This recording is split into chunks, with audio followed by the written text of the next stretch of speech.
All right, guys, so you're welcome back to Photographics Academy. So today we're going to be retouching this image live here in Photoshop, and I will try as much as possible to break down the procedures as much as we can. Trust me, it's going to be an amazing time. You will like it. Also, okay, so the first thing we need to do, of course, is to take care of the blemishes on this image. If you look at her, you're going to notice that the blemishes are quite high, and we definitely need to take care of them. So what do we do?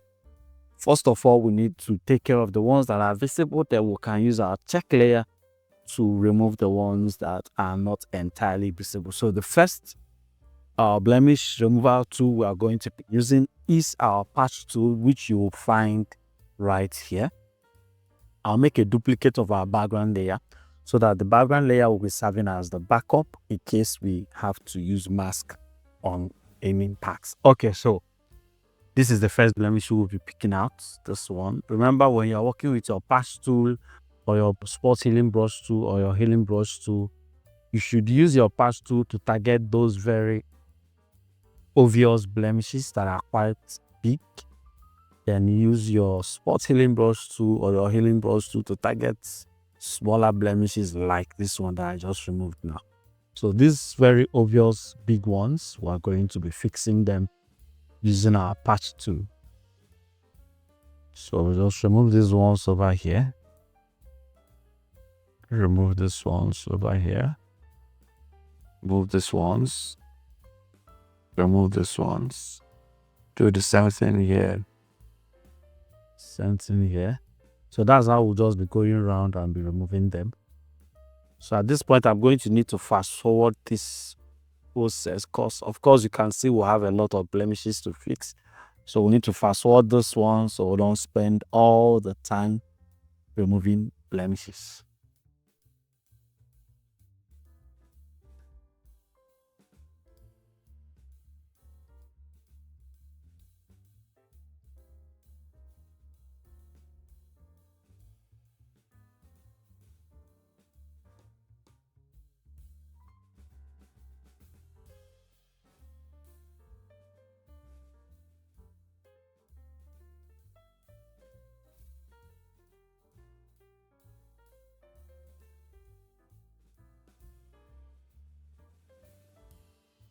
And let me show you, this is the before.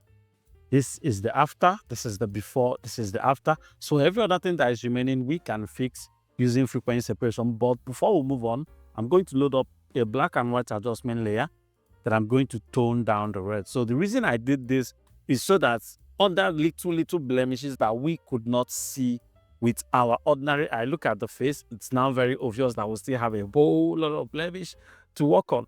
They are all showing up. So I can now still take out a little time and fix the few ones I can fix at this stage and do the rest using our frequency separation.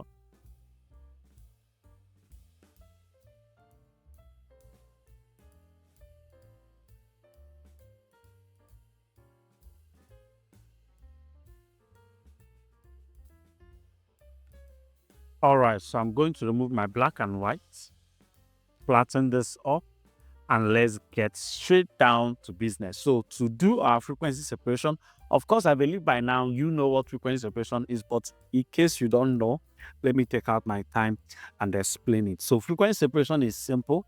It simply means separating your images into two different properties, separating the details, the textures, the sharpness, separating it entirely from the color, the tone, so that you can work on the tone while preserving your texture. That is just what frequency separation is. So frequency separation process allows you to separate your textures and your tones, which is your color and your detail, to be able to work on your color alone while preserving your detail. So whatever you are going to be doing on the color is not going to affect anything in the details of the image, and that is what is called frequency separation. So the harder part is being able to set it properly, which is not hard entirely. So let me just give you a quick overview or what it looks like, but we're going to be doing that using our action. So if you want to set up a frequency separation layer, you will need to make a double duplicate of your background. Then you will need to name one color. You will need to name one color, and you will need to name one texture. So your texture layer always stays up and your color layer always stays down, because the color is, the one you are going to be working on directly. The order of that doesn't really change much. So if you want to set your frequency separation, you have to turn off your texture so that you can be able to separate the color properly, then turn your texture back on, which is the T. So to separate your color from your texture, all you need to do is just to remove all the textures. Whatever that is remaining is now color, right? So what tool in Photoshop allows you to remove all the sharpness in an image and just have the color of that image? Blur tool, right? So all you need to do is just go to your filter, come to your blur, come all the way down to Gaussian blur. Now, it is not only Gaussian blur that you can use to do this, just that it has become the predominant practice, but you can as well explore other blur options and see the way they work on the image. So now, when you want to separate your color, there is a rule you must bear in mind. Whatever you blur out stays in the image at the end of the day. Whatever you do not blur out, you will lose, right? So if I want to retain the skin textures on this image, it means I'll have to blur it out until I am no longer seeing any form of texture. If I want to lose some textures in it, it means I'll blur it out to a point where I am still seeing texture. Remember, whatever you are still seeing in your color, you will lose at the end of the day. Whatever you are not seeing, you will keep at the end of the day. So if this is a high-res image, you might want to keep your Gaussian blur at 8, depending on what you want to achieve at the end of the day still. But for the result I want to go for, I want to get a very smooth skin. Someone asked, how do you use frequency separation to get very smooth skin? That is what I'm explaining now. I want to have smooth skin at the end of the day. So it means I'll be keeping my Gaussian blur somewhere around 4, where I can still see some skin textures, because it means I am going to lose them at the end of the day. So if I keep it at 4, then I will turn back my texture. Right now, remember, we said that you need to separate your texture from your color. So the next question is, how do I remove all the colors in my image and just have texture there? And that is where the second step comes in. So there are many steps that you can use to do this, but the most predominant procedure is using the apply image. Lately, I have found out that using high pass also gives you a similar result, but you have to now focus your smoothing on your low frequency, which means you have to blur out a lot. But that's an entirely video altogether. Maybe we'll do that the next time. But for the creator way of doing it, or the traditional way of doing your frequency separation, you have to just go to your image, come all the way down to apply image. Now you have the color, right? So if you want to remove the color in the image, you have to go into your blend mode and come all the way down to subtract. Remember, subtract means to remove. You have to come all the way down to subtract, click on subtract, and it's going to remove it. So now if you remove it, you notice you're not seeing anything. Why?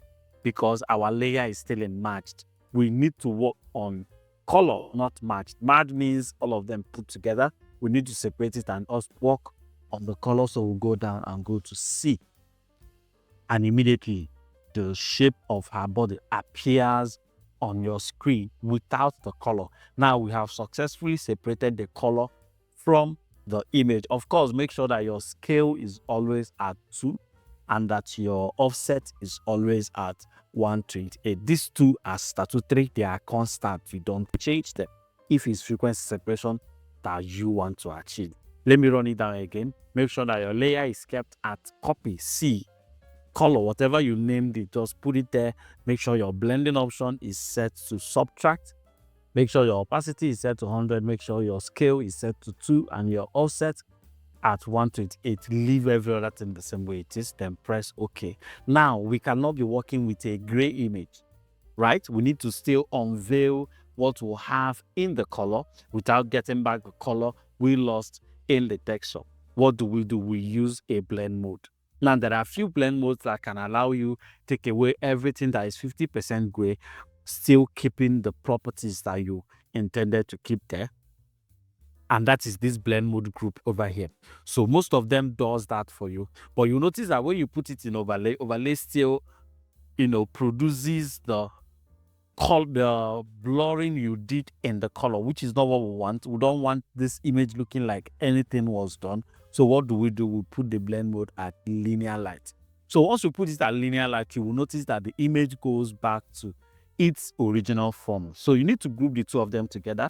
Hold your control, click on the first one, which is the texture, then select the second one as well while holding down your control, which is the color. Press Ctrl G to group it together. So now we'll have it in one group. If you turn on the group eye before and after and you are seeing any change in your image, it means you missed your frequency separation. Either your offset wasn't set well, or that your scale wasn't set well, or that you didn't choose the color layer in your layer. So you notice once I turn it off and on, nothing happens. Why is nothing happening? It's very simple. This group here, remember what we'll do in frequency separation is that we'll separate the color and the texture. So when we bring the two of them together, we'll still have the same image. When we separate them together, we'll have our color and we'll have our texture. So what this group does is that it brings the two of them together into the same place, so it's not going to apply any change on the image. But the moment we open this group and try hiding only one, you will see the effect of the other. So you notice the image becomes sharper, or you notice the image becomes blurry, because we have separated it. But once we are working on it as one singular option, it works as the same image. I can even delete this background over here and we will still have our complete image. But once I open this, we'll no longer have our complete image.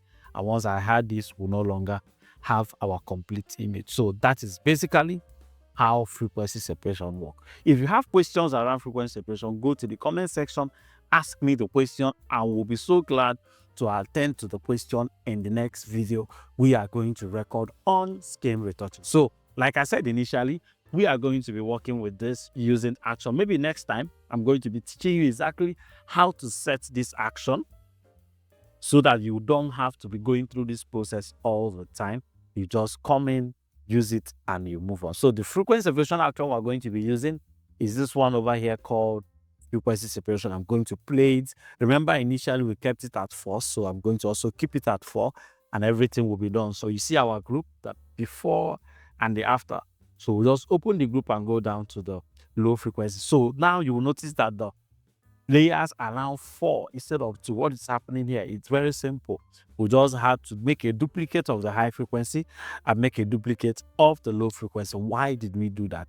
So that we can work on the copy and not the main low frequency. So that if we do any mistake over here, we could just create a layer mask for it and remove it while having our original image down here. Another way you can approach it is to actually create an empty layer. Pick up your mixer brush, turn on your what is it called again? I guess sample all layers. Let's check it out. Yes, turn on your sample all layers so that you work on just an empty layer, so that whenever you do mistake, you could just use your history brush and that's just been complicated about frequency separation, but this is the basic. Work it on your low frequency. So now let's get down to business. So we'll be working using our mixer brush tool. There are other tools you can use wiping your frequency separation. You can use your main brush, just your normal airbrush. You can as well use your lasso tool.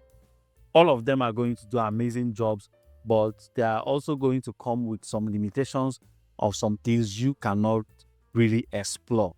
And that is where mixer brush comes in, which is the most effective way of doing frequency separation. There are other techniques. You can actually even do your PHP, your patch healing and polish. That takes a whole lot of time, but gives you amazing results as well. You can actually also do your micro dodging and burning.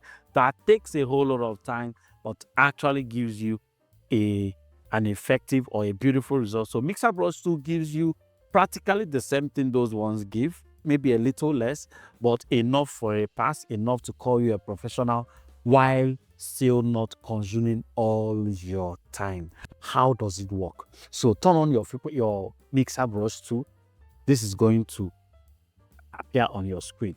The tools and the settings you need to set before you probably start using it. So the first rule is to make sure you paint with an empty brush. So if you turn on your frequency separation and you notice that your brush has color in it, oh, you'll be making a mistake. It wouldn't work. You need to turn it off because you are not painting color. You are trying to paint exactly the color that is present in the layer. So the moment you turn on your frequency separation, that is, you turn on this color that you have to now choose a color, that means what you are painting on your object is the color over here and not her own skin. You are not mixing her own skin. You are introducing a color that was not there before. So what do? You turn it off and have an empty transparent brush so that whatever you do is going to be working with her own color.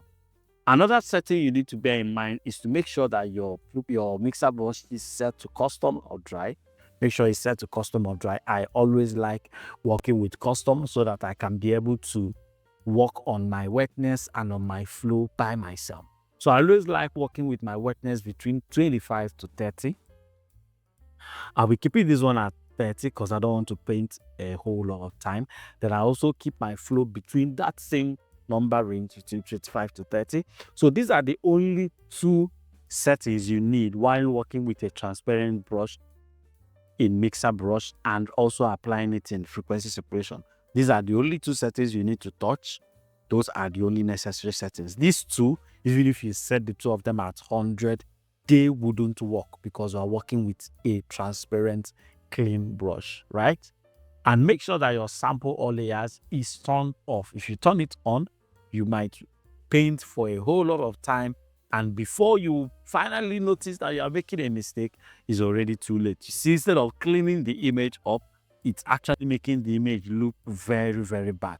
So when you use your sample all layers turned on is when you are working on an empty layer, because you as well need to turn off your high frequency. But for the one we are doing today, we are not working on an empty layer, so we make sure we turn it off. So how do you do your frequency separation?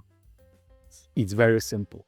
Every skin is divided into 3 particular color tones or color ranges. So we have our highlights, we have our mid-tones, and we have our shadows.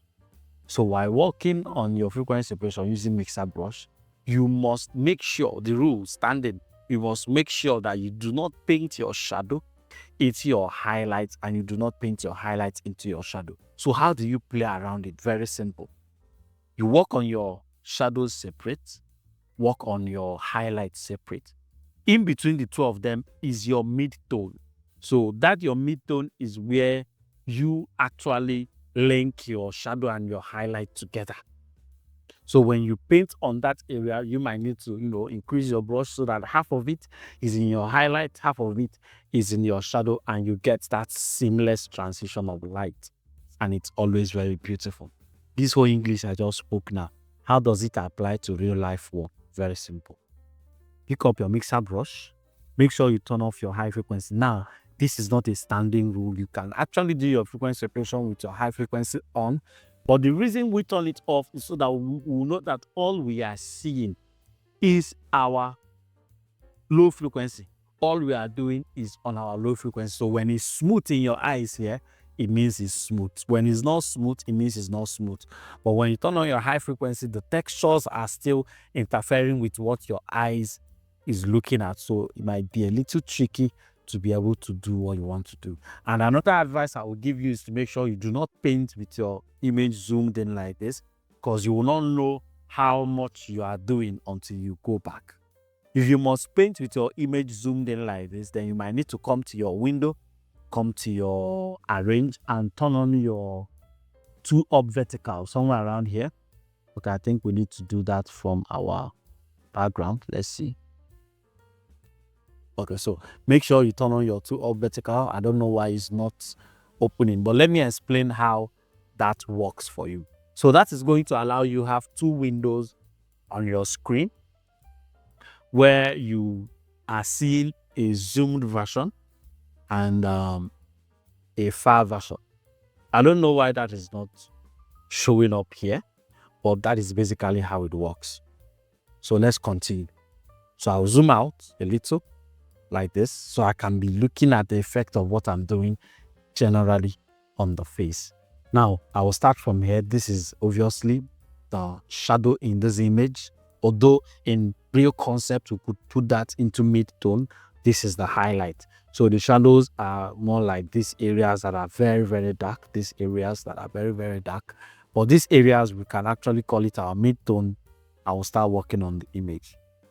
So you can either stroke up, down, up, down, up, down, up, down, down, down, up, up, up. So most of the times I like stroking up and down, up and down, up and down, or even down, down, depending on exactly where I'm painting better. What I mean by that is like down, down, down, or up, down, up, down. So up, down means I am not releasing my cursor as I'm doing the up and down movements.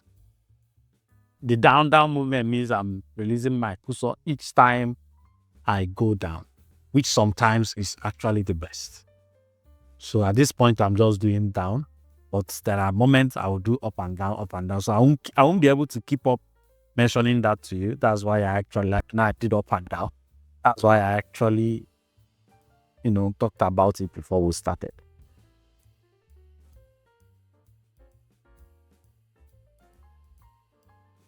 Okay, so we'll just keep going like this.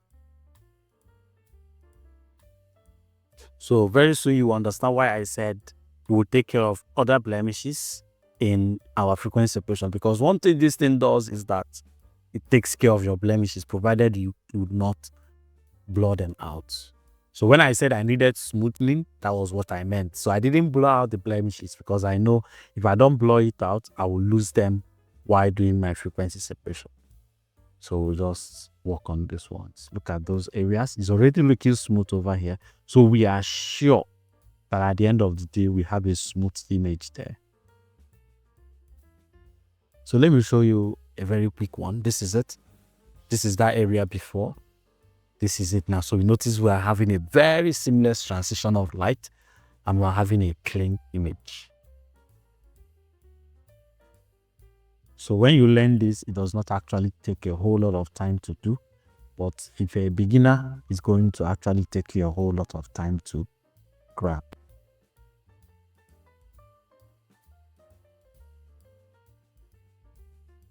So notice when I come around the light, I make the brush smaller. When I come around the shadow, if the shadow is quite much, I make the brush bigger.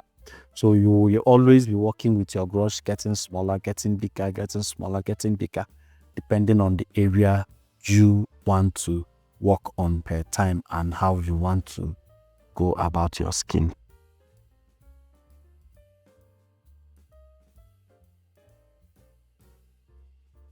But one thing I like to do a lot of times is to break the rule. Remember, do not paint your shadow into your highlight and your highlight into your shadow. But there are some cases you might want to actually do that. Just know that you are not held by the rule. The reason the rule was given is so that you even understand the rule of engagement before you talk about breaking them. You can only break a rule you are aware of. For example, here, I do not like this cheek line over her face, so I'm going to lose that by breaking the rule. How do I do that? I'm going to paint this whole area as if it's a single skin tone. So I won't consider highlight or shadow in that area. I will just need to flatten that area out. So I'm going to flatten it out. So you notice that immediately I made my brush big and I started painting over that area. I flattened it out. So this is why you are told not to paint your shadows into your highlight, because when you just paint over your skin as one big thing and just go around it, you are going to actually produce a very smooth image, but it's no longer the same person that you started with that you will have at the end of the day. You will actually distort the person's face and change the look. Like if you look at this image now, if for example originally she have that cheek line in real life, which we have noticed she does, because that didn't appear from nowhere, we have actually altered her profile. But because we are creating a beauty image that can pass, And if the client says, where is my cheek line? It means we'll come back to this image and we'll retouch it all from the beginning and retain that text, that particular profile for her. But while we are posting, we might just post the one that we think, okay, this looks really fine. For example, the images you see online that don't have cheek line, that doesn't mean they didn't have cheek line at the beginning. It's just that the photographer didn't show you the before. So you judge by what the photographer showed you. Okay, she doesn't have cheek line. That's why the face is like that. But if you see the before, you will notice that actually a whole lot of rule was broken while working on the image. Let me zoom out and show you. So this is what we've worked with on so far. This is the before, this is the after. So you notice just very few touches and we are able to get the image out. Now, there is something I just saw that we are going to need to restore, her smile line. If you look at her face now, you notice that she's looking like she's frowning.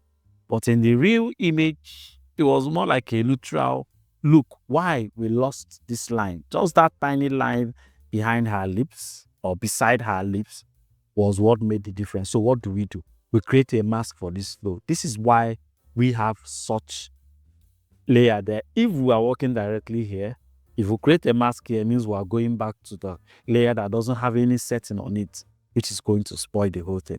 So I'll just zoom in, come close to that lips. I can even try to, reduce the opacity so I can see exactly how the line went and restore it. Restore it just like this. Turn it back on and we'll have our smile line back. Then I can now reduce the opacity of my brush, maybe to like 13. Move to white, that is, try to introduce it back and just quickly paint over it and leave it like this. So I did not return everything 100%, but I did not lose everything 100%. So we get back to work. Pick up our mixer brush one more time and we continue where we stopped. Go to this part of the cheek over here. Oh, sorry. We skipped a step. Now, everything I'm doing is no longer affecting my image. I just hope you saw that. The reason is because we created a mask and the mask is not meant to introduce something that is not there. The mask is meant to either remove or reveal what you are hiding. But Mixer Brush 2 is not designed to unveil or reveal. I don't know the English that will suit that. So the reason we are not seeing what we are doing is because we are on the mask. So what we need to do is that we need to right click on this mask and apply it, not delete. If you delete it, what we removed is going to, or what we tried showing up is going to be lost again. So you just apply the mask and go back to normal work. So now everything we'll be doing will now start showing on this image. So you see that part of the cheek is now getting smooth. So just take out your time and smooth that area out perfectly. So the same thing for the nose. Look at the highlight. You need to be very careful with the nose because if you break a lot of rules around the nose to look flat, in fact, you will lose the nose entirely. Maybe something like this. You will no longer have a nose to work with. So you have to be careful unless it's an intentional shift in lightening. Then you will do that intentionally.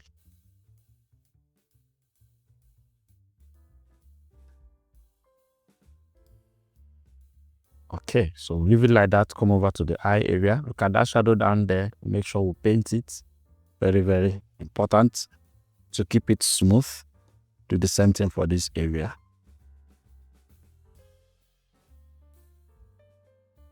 Join them together there so that it doesn't look abstract. So at this point, we can actually decide to lose everything here. Let's see how that's going to make our image look. We can actually get it back. Okay, so that looks too flat. I'm going to act like I did not see that in there. Right, so we'll quickly get down to the body area. Of course, the body is one huge skin tone that's always uniform. So we don't need to be extremely careful working on the body, especially if it's just the bare chest that we are working on. When you get down to these collarbones, you have to now obey the rule. The lightening, the shadow, very, very important. So you don't end up getting a plastic human being at the end of the day. And we are good to go. So let me open it up so that we'll see exactly what we've done. So this is the before, this is the after. Now you will notice that we did not lose the textures of our face, or we lost a whole lot of irregularities. Even still looking like we still have other irregularities that we need to fix. So I'm going to show you another technique you can use to even achieve a more smoother look on your image after working on your frequency separation like this. And that is our I don't know if I should call it how to smooth skin or something, but you will always need to do that after doing your frequency separation. Or another technique you can use if you have a plugin like Portraiture, you have a plugin like Skin Finer. Let me show you how you can actually incorporate that into your workflow. So we can actually pick up our clone stamp and just fix some of these blemishes that we did not lose in our low frequency. So it means some of them moved to our texture layer. That is why we did not lose them. And we couldn't have moved everything, because moving everything means moving entirely the whole skin tone, which is going to make the whole image look plastic and unreal and unnatural. So I'm using clone stamp, working on my high pass, on my high frequency rather, to remove some of these blemishes that are obviously standing out in the image.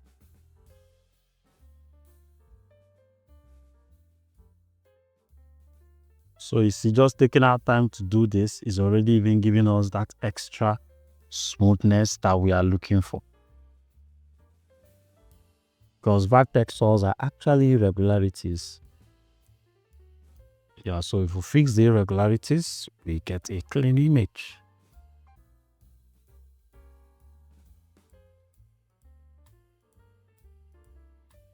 So, like I said initially, another thing you can do is to go on your low frequency, hide your high frequency, go into your filter, go down to Imagenomic if you have it. Then go to either your portraiture, your Noiseware, or your Skin Finer. Skin Finer should be in your toolbox. So I'll just move to my Skin Finer.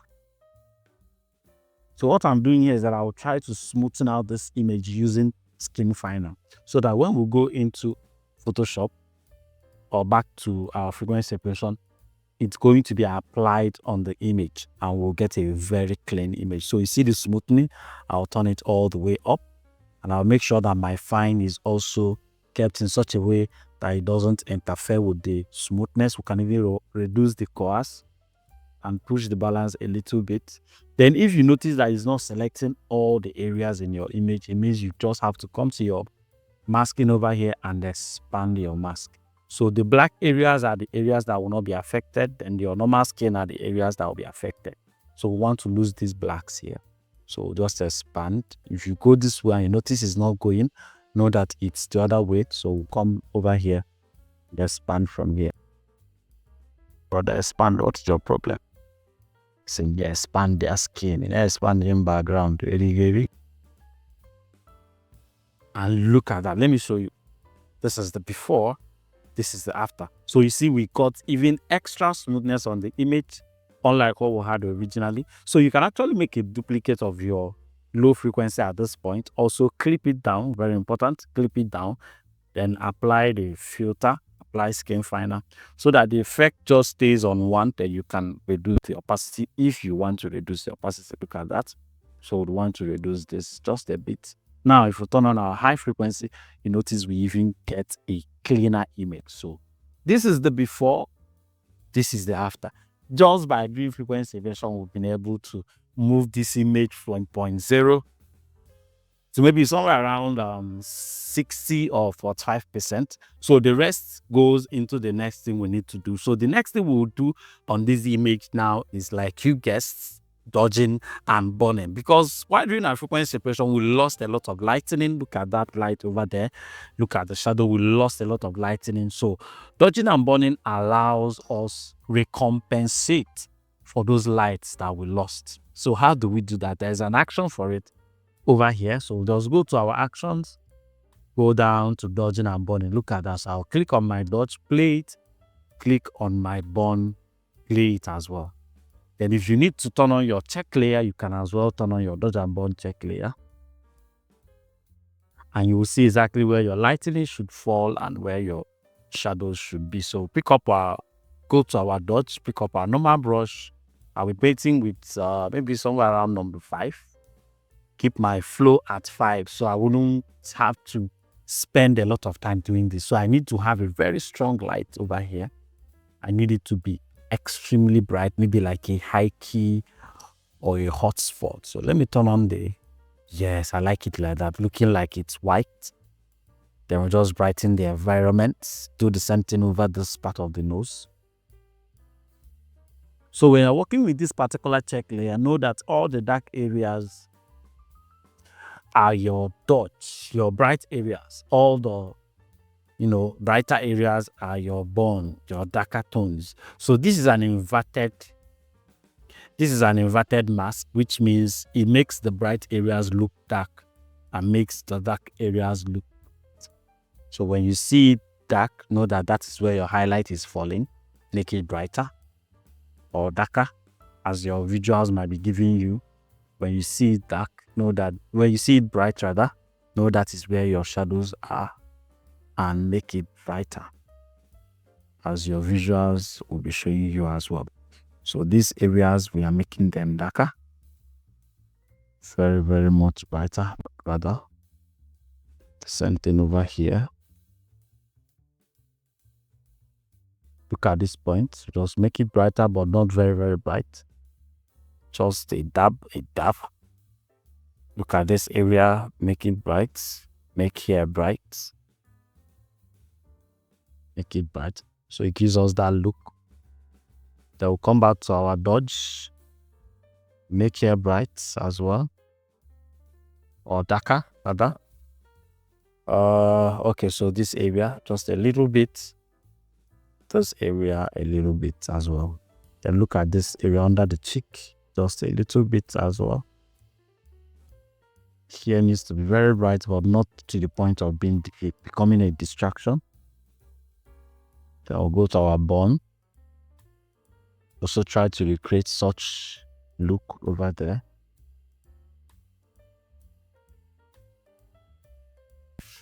And we are good to go. So the next thing I will do is to go around this image, burning it, because I want it to have a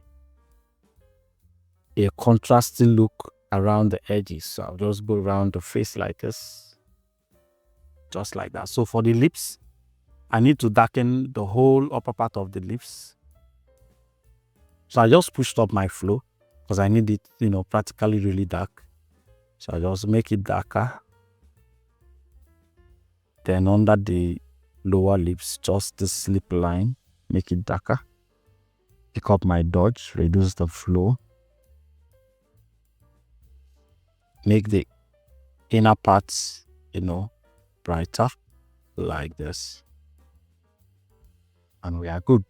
So I'll go back to my flow at 5 and move down to the body. I think we're missing out a few lights in here. Let me see what it looks like without the check layer. Okay, works right. So move to our body. So we make the dark places darker, make the bright places brighter. So we'll dodge these areas, dodge this area. Make sure you dodge them. Dodge this area. You can even turn off your frequency separation to see exactly how the lights fell on the original body and follow it like that.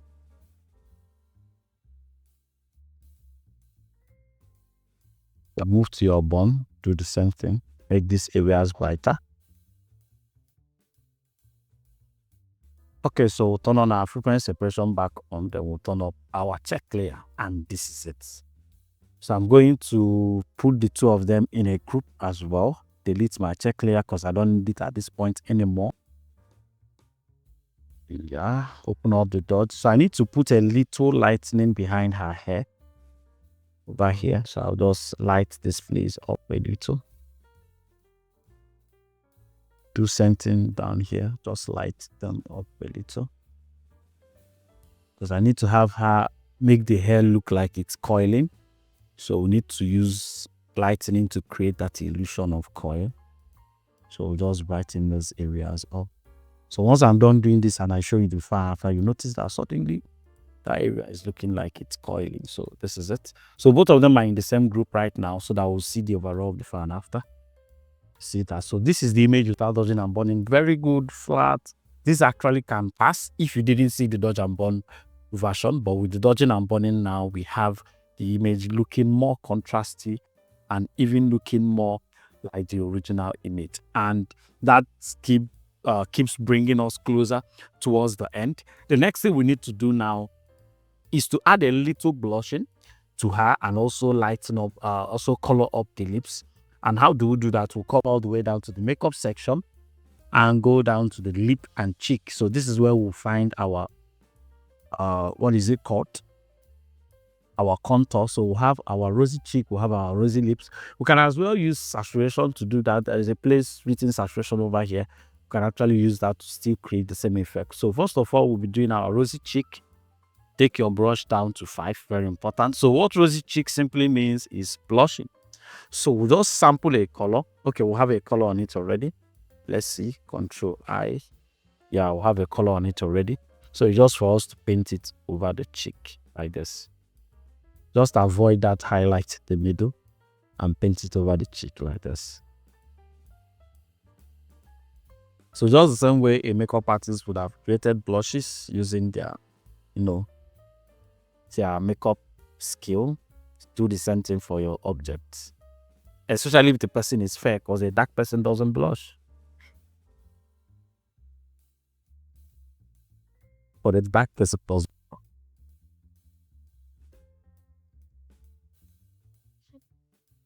Yeah, so it's on. So of course, drop that down a little. We can even go into our curves and make a little adjustment to the setting, and we are good to go. So we need to blush this whole area. Add a little red stem, just a little. Very good. Then for the lips, we'll go into the lips, do the same thing. Can actually tone that one quite up. So I need to do even a little bit of dodging and burning more to my lips because it's looking like it's not standing out. So I'll create a coarse adjustment for the lips, press Ctrl I and just paint it in.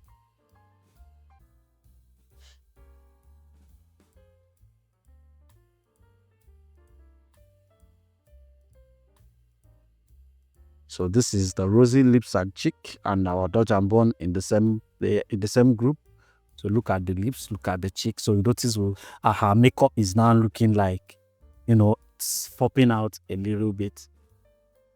So with that done, the next thing I want to do is to lighten up her skin, tone. Just give her a little light, make it a bit warmer, and we are actually done. How do we do that? Go to your curves adjustment layer, increase your curves. Just a little like this, but it's actually affected every part of the image. We do not want it in every part of the image, so we have to mask it out. So there are 2 ways you can actually do that masking. You can use your brush and start painting, which will take a whole lot of time to do. You can use a shortcut because the color is already very, very contrasted. So you can use a shortcut called color range to just select her skin tone, since her skin tone and her dress and her hair and the background are not the same color. So we just go to our select, go to color range.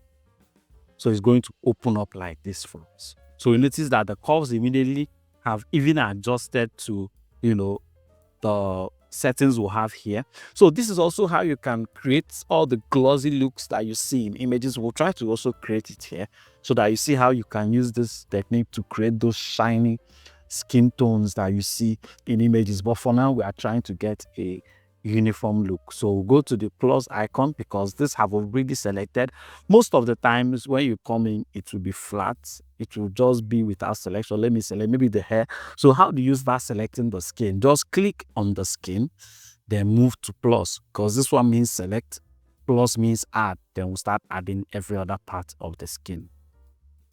So the places that have blacks are the areas that are not selected.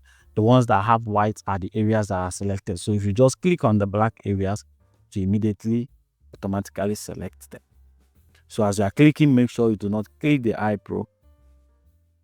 So this area now, if you add it, it's going to even add some parts we do not want. So sometimes if it does that, just leave that area and now use your brush to compensate for it.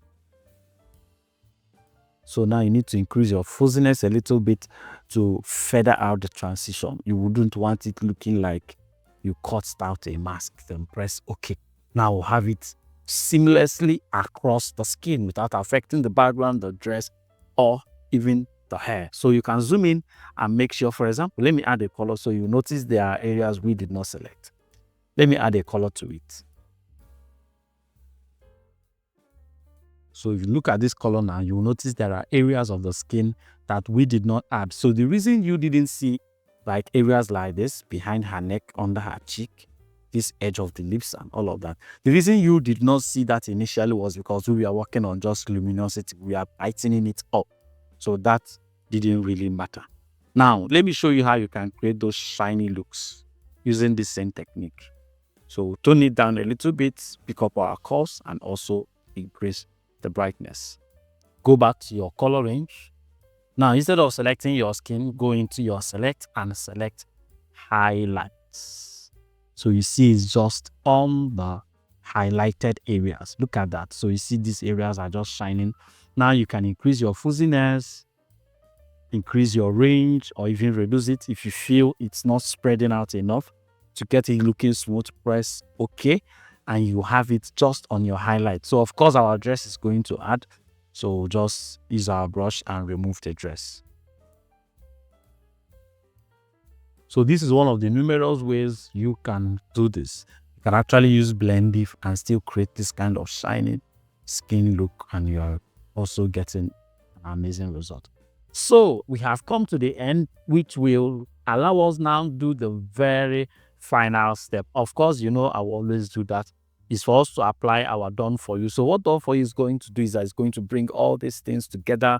The dodge and burn lines that are looking quite obvious is going to blend everything in and give us a very seamless look. So play our dodge and burn action, keep it somewhere around 3 as well, and wait for it. Look at that. The before, the after. So we need to tone it down, keep it somewhere around 20 something. Good. Flatten the whole thing up. So let me show you the overall before and after of the image when we started and how much we have done. So I'll create a snapshot by clicking on this camera. What is snapshot? Snapshot just allows you to take more like a screenshot of where you are per time, including the history. So you can go back and see what you've done so far. So this is the image before we started. Oh, sorry, we had to lose our background. Okay, I'm going to show you before and after in the next video. Thank you so much for watching. This is our result.